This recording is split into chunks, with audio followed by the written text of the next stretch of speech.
2 जून 1947 जब दिल्ली के एक कमरे में करीब दर्जन भर लोग मिलकर करोड़ों लोगों का भविष्य लिखने जा रहे थे।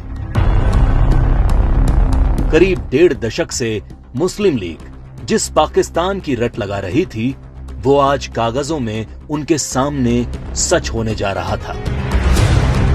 सिर्फ 2 हफ्तों में भारत के खंडित होने की योजना पर मोहर लग गई।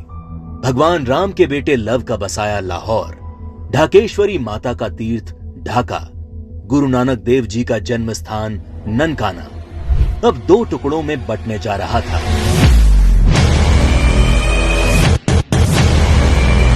और अगर कोई इस विभाजन की योजना से अनभिज्ञ था तो वो थी भारत की मासूम और निर्दोष जनता, जिस पर यह विभाजन कहर बनकर टूटने वाला था।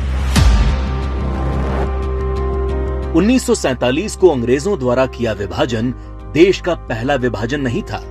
अंग्रेज इससे पहले 1905 में भी बंगाल का विभाजन कर चुके थे, लेकिन उस विभाजन का पहले बंगाल में और फिर पूरे देश में इतना मुखर विरोध हुआ कि अंग्रेजों को 1911 में अपना फैसला वापस लेना पड़ा था।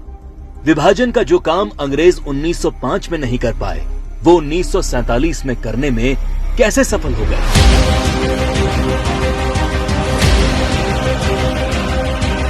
तो जो बात 1905 के बंगाल को 1947 के भारत से अलग बनाती है, वो है कांग्रेस पार्टी, मुस्लिम लीग और भारतीय कम्युनिस्ट।